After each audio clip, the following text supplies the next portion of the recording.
de grandes menaces, de peur, d'incertitude ou de grandes souffrances.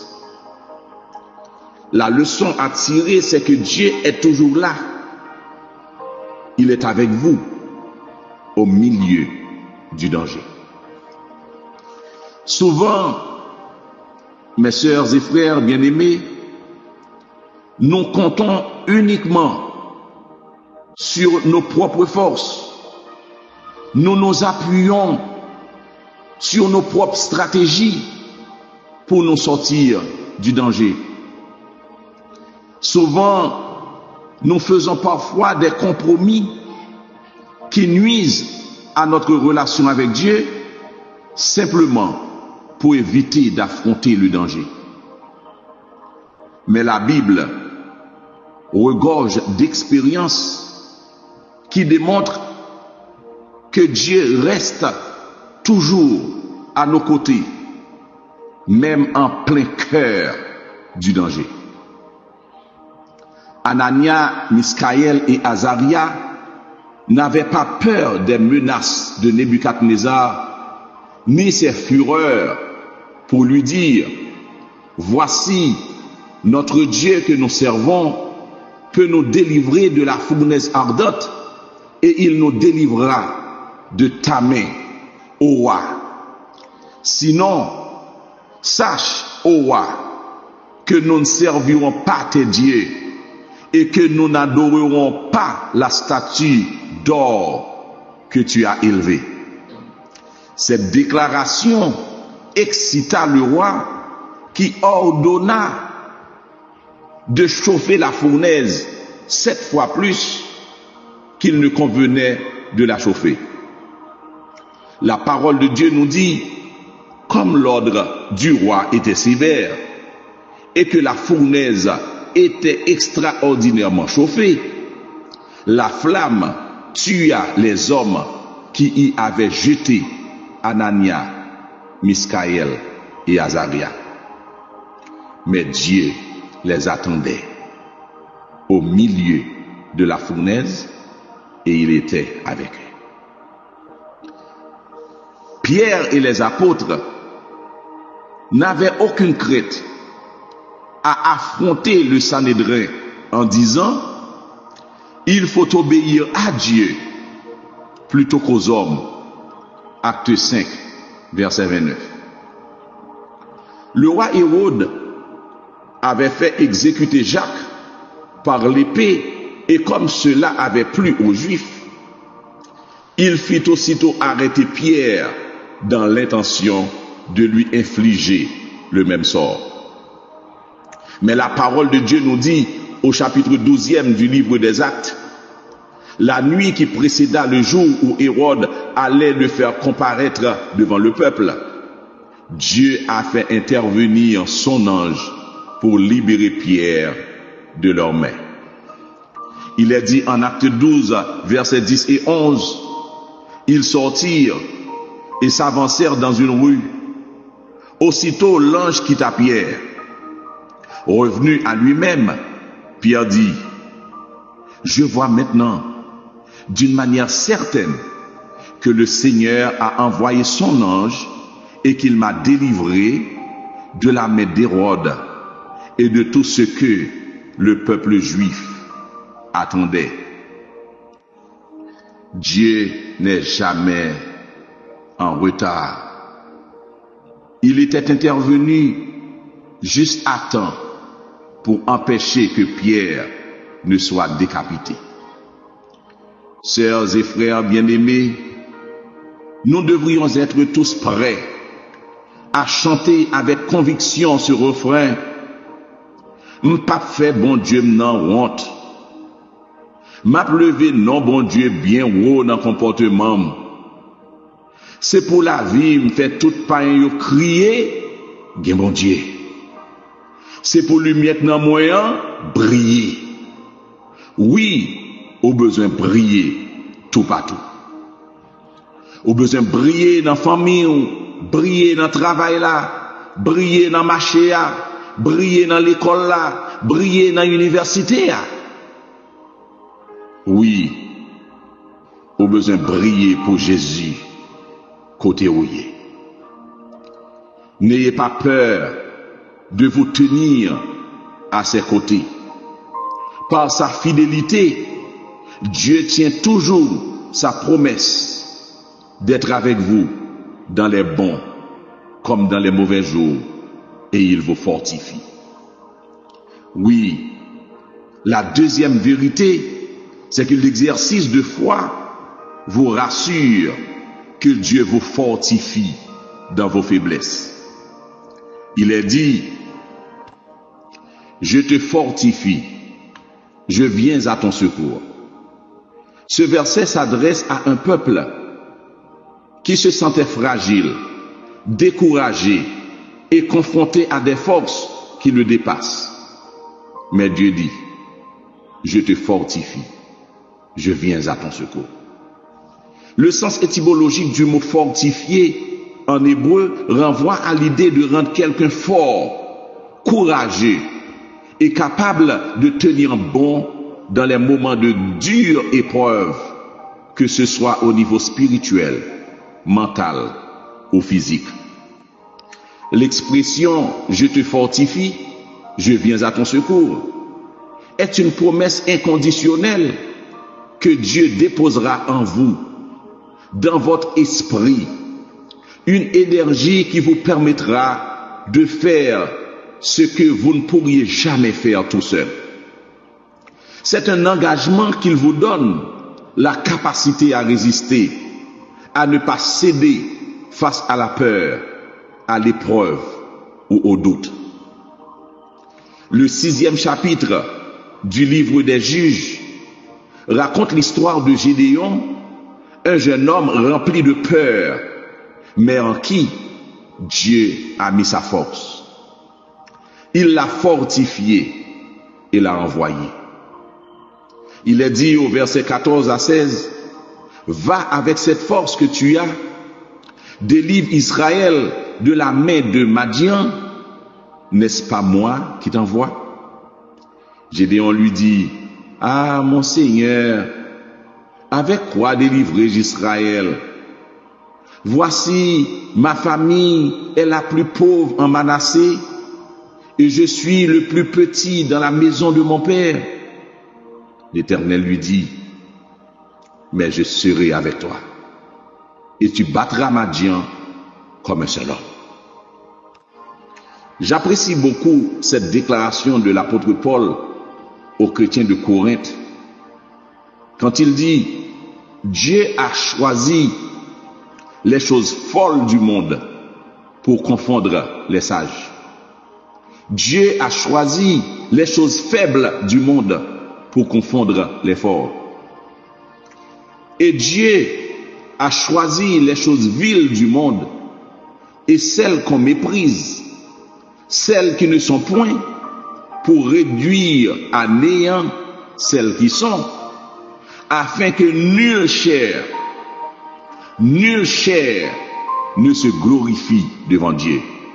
1 Corinthiens 1er, versets 27 à 29. Ce jeune Gédéon, faible, insignifiant et incapable, devient brusquement, par la présence et la puissance de Dieu en lui, un vaillant guerrier qui a battu une armée massive avec seulement 300 hommes.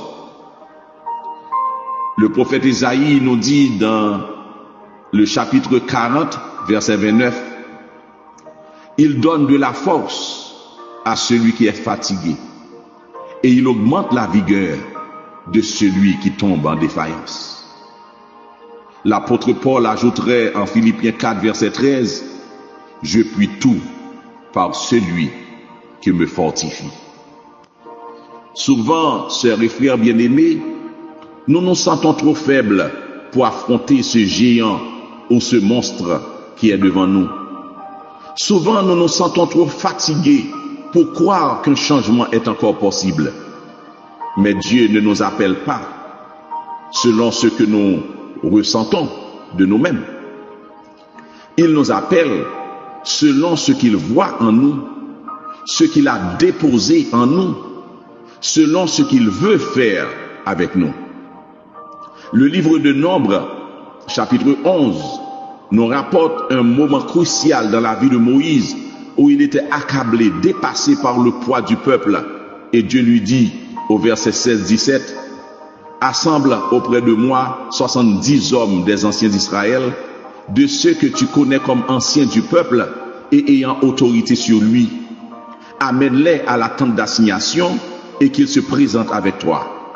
Je descendrai et là je te parlerai, je prendrai de l'esprit qui est sur toi, je prendrai de l'esprit qui est sur toi et je le mettrai sur eux afin qu'ils portent avec toi la charge du peuple et que tu ne la portes pas à toi seul. » Mes chers amis, Dieu a partagé avec 70 personnes la sagesse et la puissance qu'il avait mise en Moïse.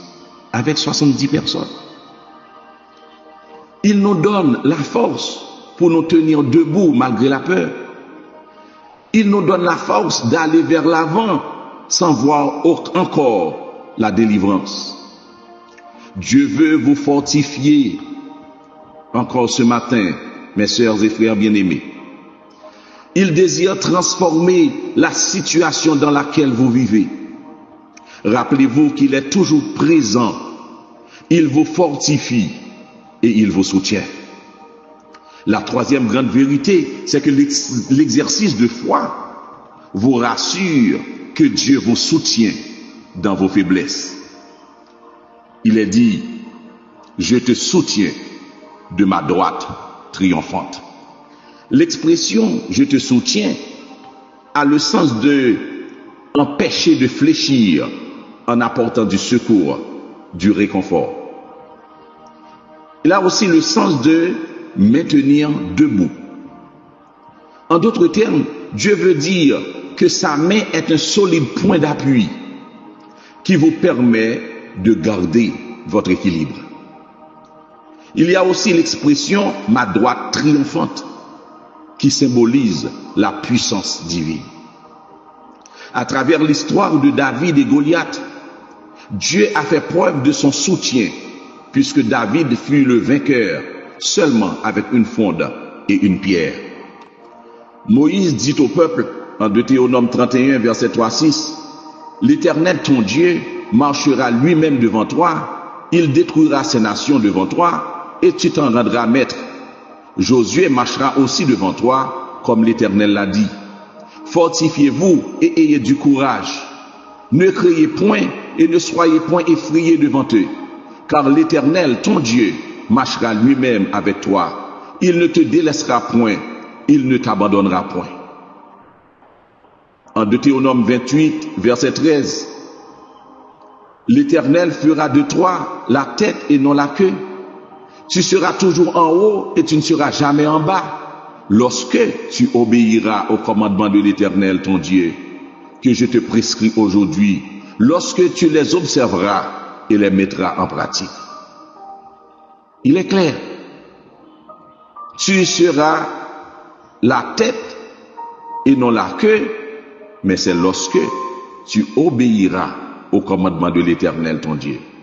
C'est lorsque tu les observeras et les mettras en pratique. Lorsque nous faisons confiance à Dieu et que nous nous appuyons sur sa puissance, nous pouvons triompher des obstacles apparemment insurmontables. Oui, mes sœurs et frères bien-aimés, la droite triomphante de Dieu nous soutient toujours dans nos luttes, nos défis, nos souffrances, nous donnant la force de vaincre par la foi et de rester debout. L'ennemi met en face de nous des situations difficiles pour nous faire peur, mais nous devons nous confier en Dieu et en sa parole.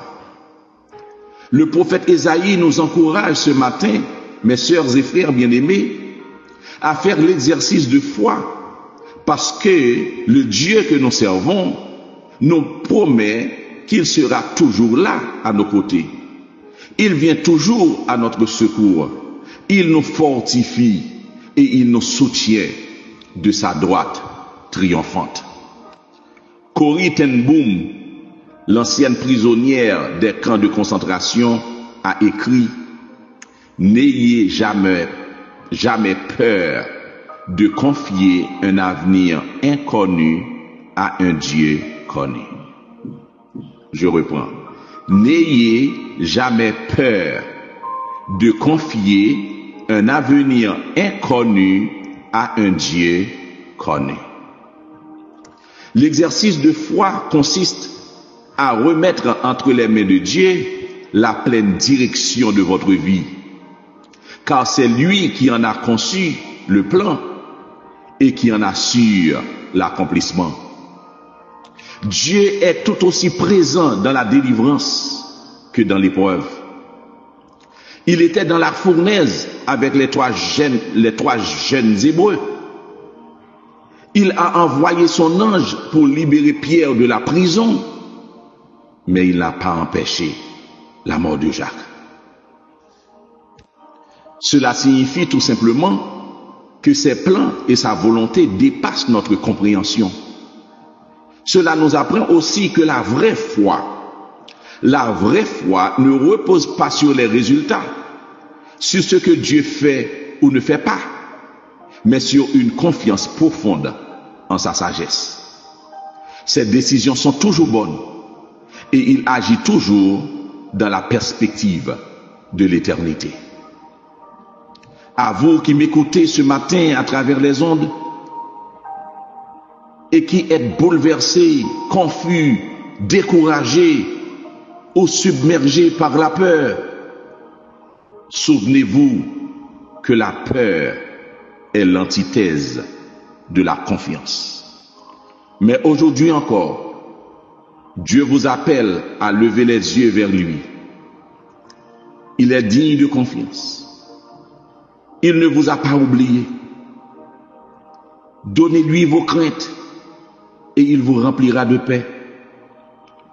Enfin, mes sœurs et frères bien-aimés, n'abandonnez jamais l'exercice de foi, car la peur cherche à paralyser, mais la foi pousse à avancer. Même quand tout semble flou, même quand les réponses tardent encore, Dieu demeure fidèle et il n'est jamais en retard. Que le Seigneur vous bénisse abondamment.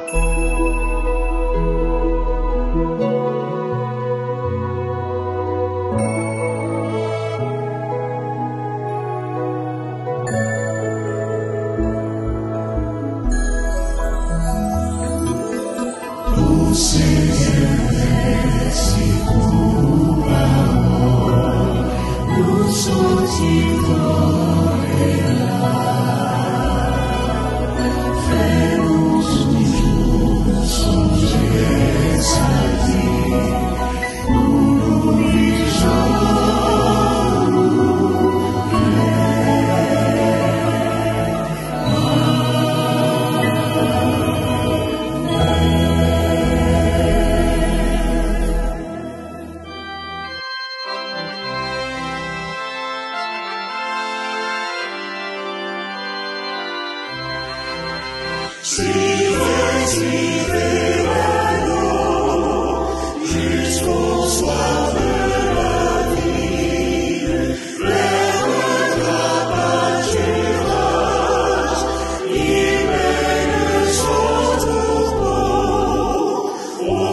Bonté